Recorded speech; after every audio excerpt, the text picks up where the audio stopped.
My dear students, good morning.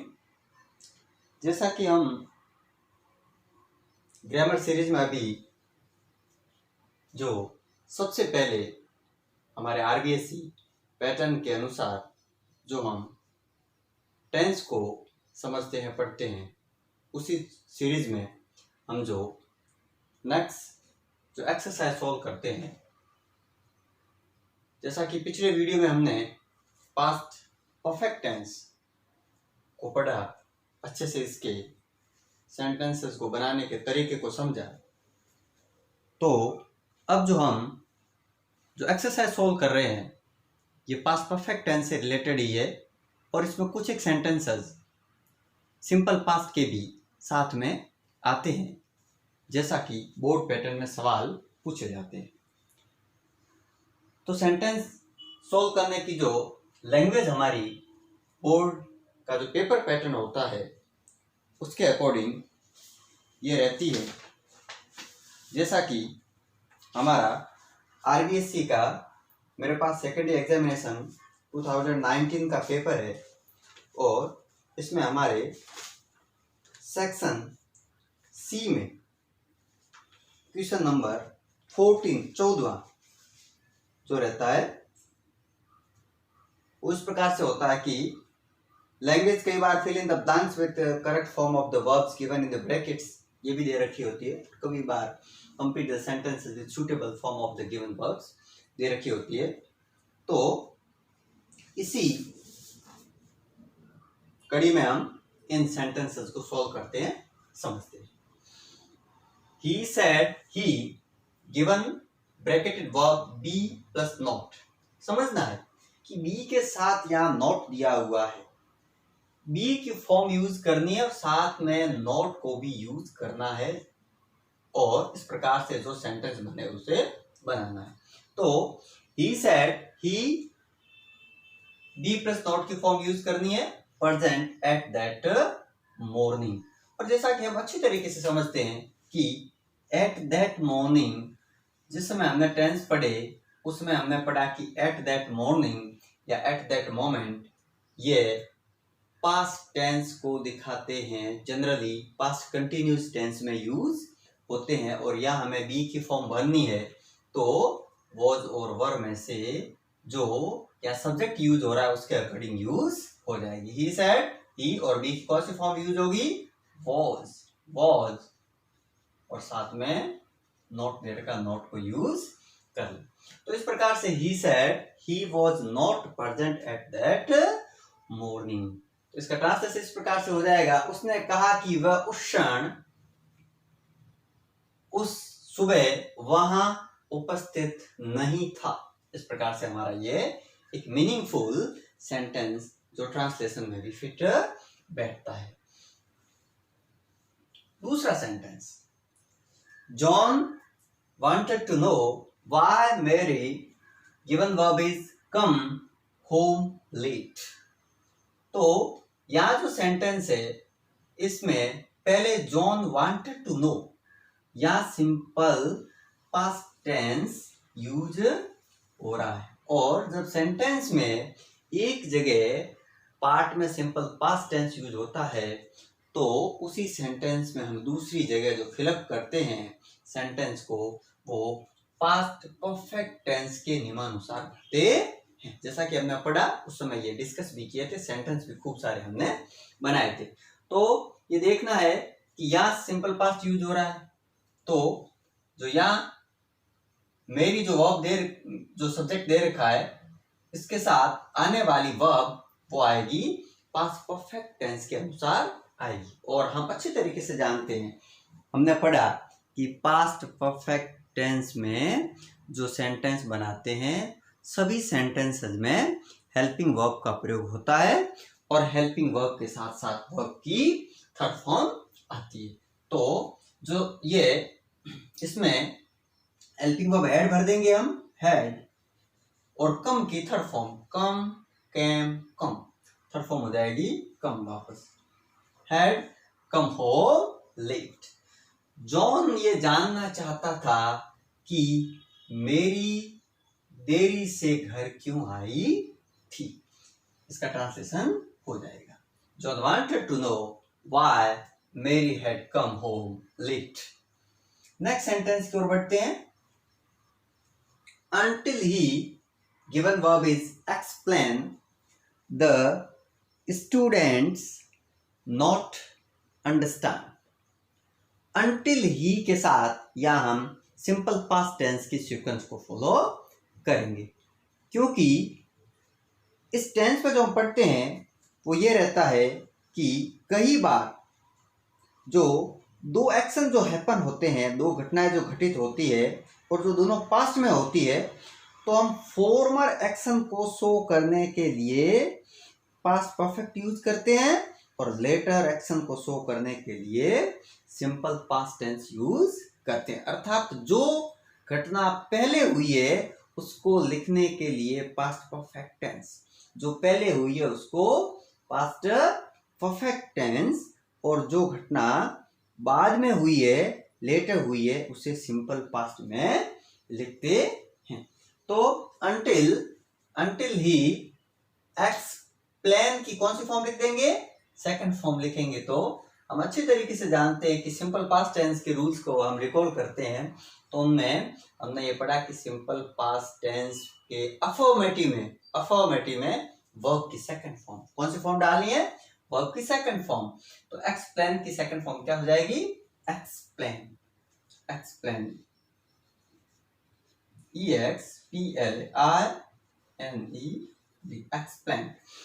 Until he explained the students, और ये past perfect में भरना है, तो पास्ट परफेक्ट की हेल्पिंग वर्ब डाल देंगे हैड, और हेड के जस्ट बाद नेगेटिव सेंस में नॉट आता है, क्योंकि नॉट दिया हुआ है, हमें नॉट से सेंटेंस को पूरा करना है, not.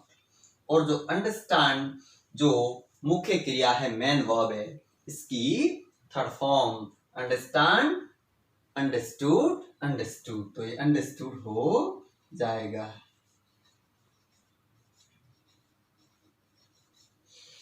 Until he explained, the students had not understood।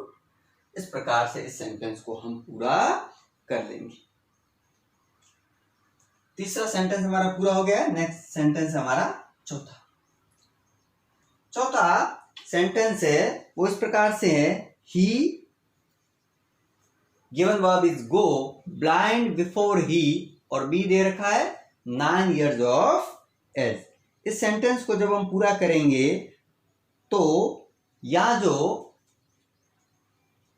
Before से पहले वाले सेंटेंस में पास्ट परफेक्ट भरेंगे, तो ही के साथ आ जाएगा ही हैड गॉन, गो की third form gone, he had gone blind before he, और बी की फॉर्म भर देंगे was, he was 9 years of age. तो इस प्रकार से हमने चारों सेंटेंस को सॉल्व किया। मेनली जैसा कि हम पढ़ रहे थे उस समय भी ये बात हमने पढ़ी कि आरबीएससी का जो पैटर्न है उसके अनुसार जो हमारा ट्रेडिशनल पेपर आता है, परंपरा से जो हमारा पेपर बना हुआ आता है, वैसे क्वेश्चन पूछे जाते हैं। और इन क्वेश्चन में जो पहले जो पैटर्न था उसमें हमारे 8 सवाल ऐसे आते थे, आधे नंबर के 8 सवाल।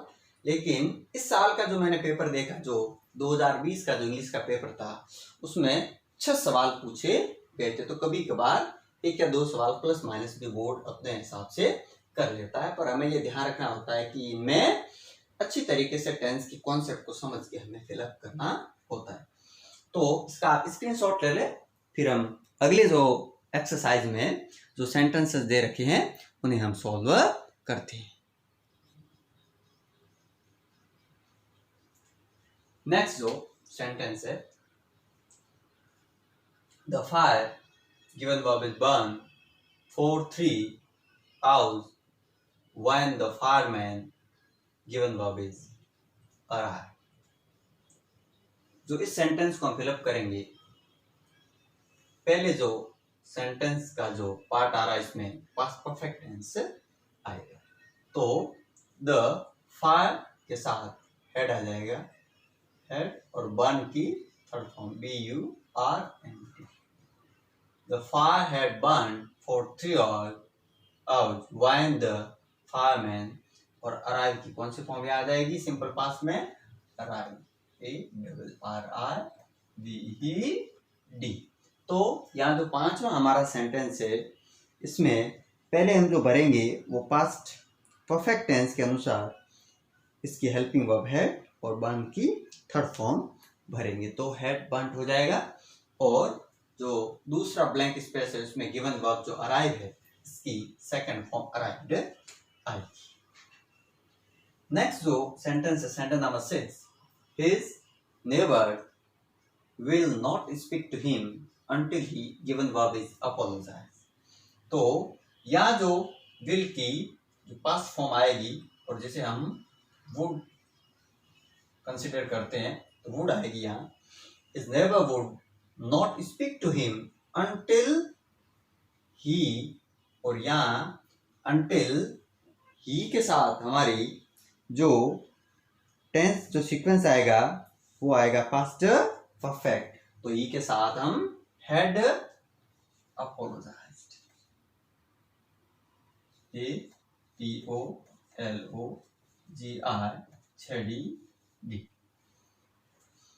His neighbor would not speak to him until he had apologized। इस प्रकार से यहाँ एक में जो ब्लैंक स्पेस है उसमें सिंपल पास्ट टेंस और दूसरे में पास्ट परफेक्ट टेंस। आशा करता हूं कि आप सबको अच्छी तरीके से ये टेंस की जो हम सीरीज पढ़ रहे हैं, ग्रामर सीरीज जो पढ़ रहे हैं, वो अच्छी तरीके से समझ में आ रही होगी। अच्छी तरीके से सेंटेंसेस को समझने के लिए सबसे पहले जो हमने सेंटेंस को बनाना और जो कॉन्सेप्ट के जो वीडियोस जो रिलीज की हैं उन्हें आप अच्छी तरीके से समझें, बार बार एक्सरसाइज करें। जैसा कि अभी हम जो एक्सरसाइज पढ़ रहे हैं, ये एक्सरसाइज RBSE की बुक के पेज नंबर 29 पे दी हुई है। एक्सरसाइज 29 पे जो क्वेश्चन जो सेंटेंस दे रखे हैं उन्हें हम सॉल्व कर रहे हैं, समझ रहे हैं। तो आपके पास अगर बुक है लाई हुई तो आप बुक में से भी इन्हें और अच्छी तरीके से घर पर सॉल्व कर सकते हैं, एक्सरसाइज समझ सकते हैं। नेक्स्ट वाला sentence, sentence number 7, he told me that he never, और मीट किया सिंपल पास्ट के अकॉर्डिंग मैट आ जाएगी, MET, मीट मैट मैट। इस प्रकार से ये सेंटेंस पूरा हुआ। तो हमारा जो पास्ट परफेक्ट टेंस के जो हमने जो ये सेंटेंसेस जो फिलअप किए हैं, इनमें मुख्य जो हमने जो ये सीखा है वो ये सीखा है कि पास्ट परफेक्ट टेंस के सभी प्रकार के संभावित वाक्यों में हेल्पिंग वर्ब हेड का प्रयोग होता है और हेल्पिंग वर्ब हेड के साथ वर्ब की थर्ड फॉर्म यूज होती है। हेड के साथ वर्ब की थर्ड फॉर्म, ये हेड आया है और वर्ब की थर्ड फॉर्म, तो ज्यादा से ज्यादा इसके पास पार्टिसिपल फॉर्म जो दे रखी है उन्हें अच्छी तरीके से आप याद कर लें, ताकि हम सेंटेंस को पैटर्न के अनुसार हम अच्छी तरीके से बना सकते हैं, फिलअप कर सकते हैं। तो इसमें जो सेंटेंस जो एग्जाम में पूछे जाते हैं उसी पैटर्न में हमने पढ़े, और पास्ट परफेक्ट के साथ जो सिंपल पास्ट है उसके नियम भी आपको ध्यान में रखने। अब जो बात हमें ध्यान रखनी वो है कि सिंपल पास्ट के इसमें साथ में जो सेंटेंस आते हैं उन्हें हम जब फिलअप करते हैं, बनाते हैं, तो उनमें जो बात ध्यान रखनी होती है वो ये है कि अगर इसका स्क्रीनशॉट ले लें, फिर हम आगे बढ़ते हैं।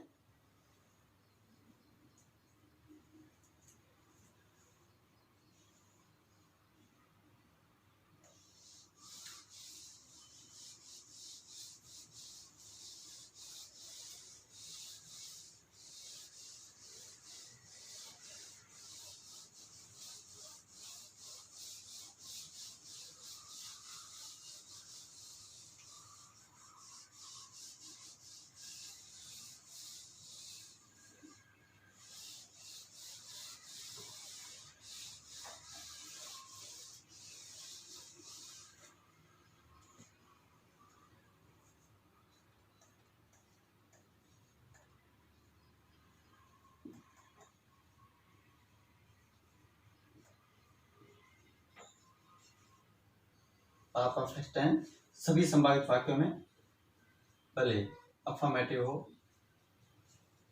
इंटरोगेटिव हो, नेगेटिव हो, सभी वाक्यों में हेल्पिंग वर्ब का प्रयोग होता है। और हेल्पिंग वर्ब एड है, एड के साथ वर्ब की थर्ड फॉर्म जिसे हम पास्ट पार्टिसिपल के नाम से जानते हैं, पास्ट पार्टिसिपल, पास्ट पार्टिसिपल के नाम से जानते हैं।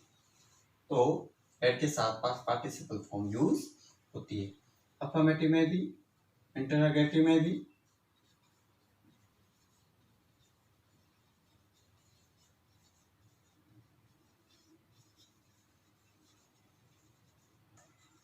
और द नेक्स्ट सेंटेंस है वो है negative.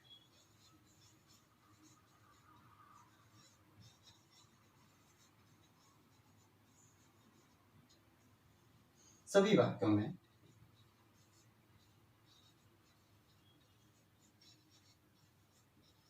Helping verb had plus verb की थर्ड फॉर्म प्रयुक्त होती, ये आप लिख लें अच्छी तरीके से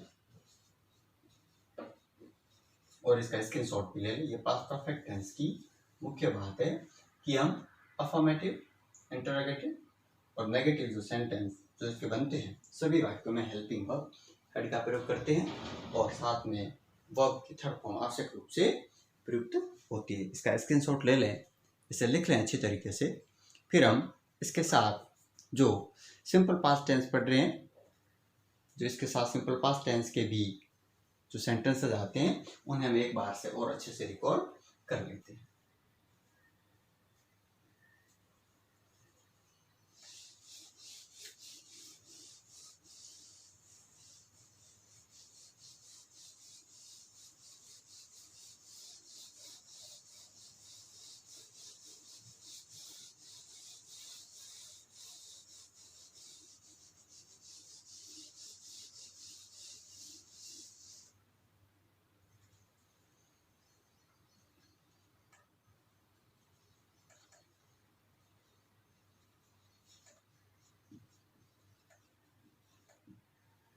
सिंपल पास्ट टेंस में जो सेंटेंस बनाते हैं उनमें अफर्मेटिव में हमें अलग से ये ध्यान रखना होता है कि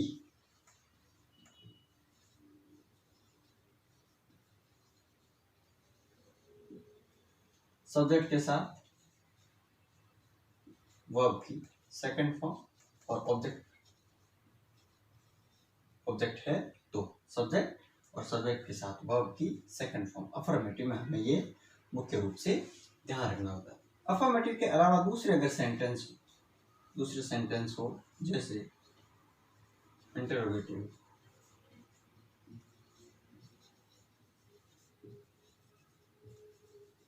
तो इनमें हेल्पिंग वर्ब प्रयुक्त होगी। ये पैटर्न केवल अफर्मेटिव के लिए है, ध्यान रखें। इंटरोगेटिव जो सेंटेंस बनेंगे उनमें हम क्या करेंगे, सबसे पहले हेल्पिंग वर्ब, जैसा कि simple past helping verb did है तो डिड का प्रयोग करते हैं और डिड के बाद में सब्जेक्ट आता है, इसके बाद में वर्ब की फर्स्ट फॉर्म। ध्यान रखें जब भी हेल्पिंग वर्ब आती है, हेल्पिंग वर्ब डिड के साथ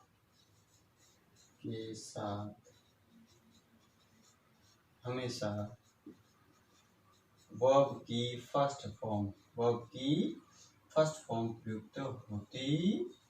लिख लें आप अच्छे तरीके से इसको। हेल्पिंग वर्ब डिड के साथ हमेशा वर्ब की फर्स्ट फॉर्म प्रयुक्त होती है और जैसा कि इंटरोगेटिव सेंटेंस का पैटर्न है कि इंटरोगेटिव सेंटेंस जो हम बनाते हैं उनमें सबसे पहले हेल्पिंग वर्ब प्रयुक्त करते हैं। तो हेल्पिंग वर्ब जब भी आएगी तो इसके साथ वर्ब की फर्स्ट फॉर्म प्रयुक्त कर लेंगे। इसका स्क्रीनशॉट ले लें। फिर हम अगले जो नेगेटिव सेंटेंस है उन्हें एक बार से और समझ लेते हैं।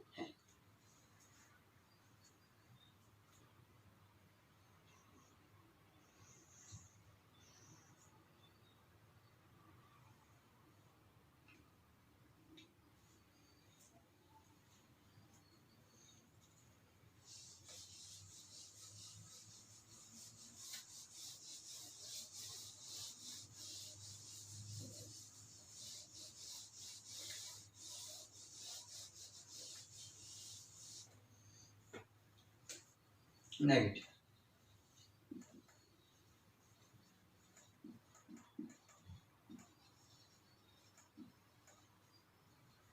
नेगेटिव जो सेंटेंस रहेगा उसमें सबसे पहले सब्जेक्ट,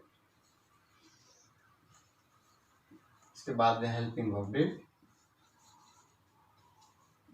और इसके बाद नॉट, वर्ब की first form plus object.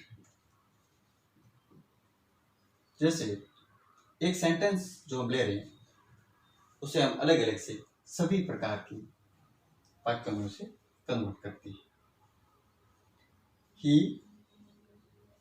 Complete verb से बना रहा हूं, ही completed his work. Affirmative sentence कौन सा है? Affirmative sentence.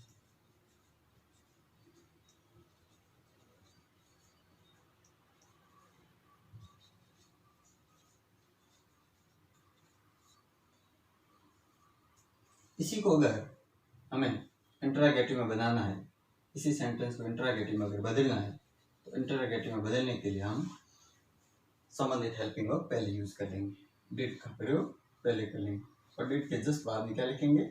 सब्जेक्ट। क्या लिखेंगे? सब्जेक्ट। यहाँ सब्जेक्ट आएगा, और सब्जेक्ट यहाँ हमारे इस सेंटेंस में ई क्या है? ई। तो आपका हो जाएगा डिड ही। और जब भी हेल्पिंग वर्ब आती है तो हेल्पिंग वर्ब के साथ में पहले क्या पढ़ा कि वर्ब की फर्स्ट फॉर्म डालनी है। तो ये जो कंप्लीटेड ऊपर आ रहा है सेकंड फॉर्म में आ रहा है, ये कौन सी फॉर्म है?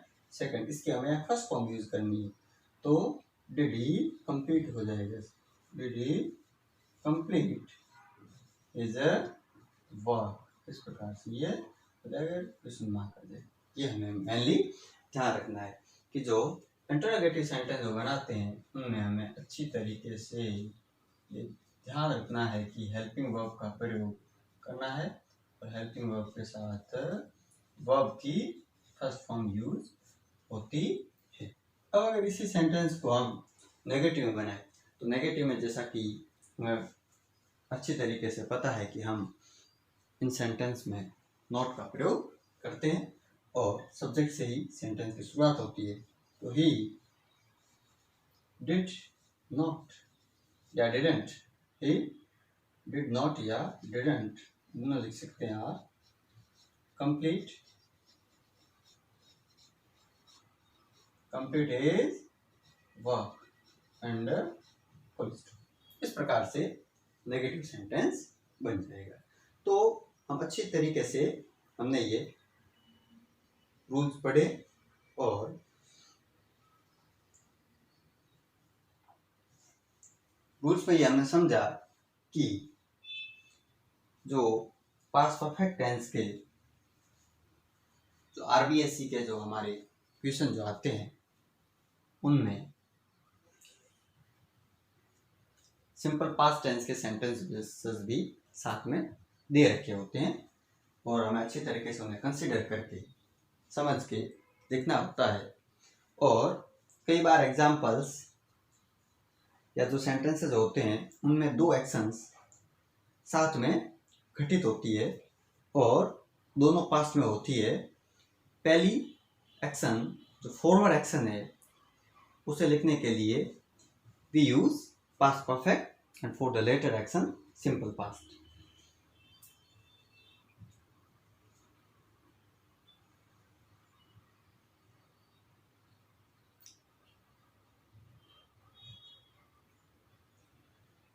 और जो कंपाउंड सेंटेंसेस होते हैं उनमें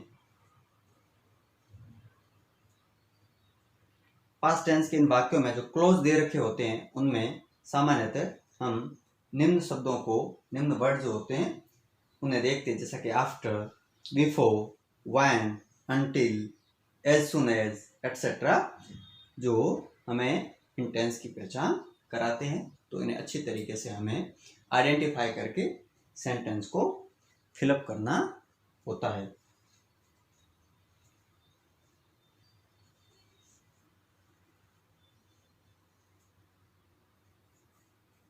इसका स्क्रीनशॉट ले लें। जैसा कि हमने जो टेंसेस से रिलेटेड जो हम सीरीज में टोटल हमने पहले 13 वीडियो रिलीज कर लिए हैं। ये हमारा वीडियो नंबर 14 है।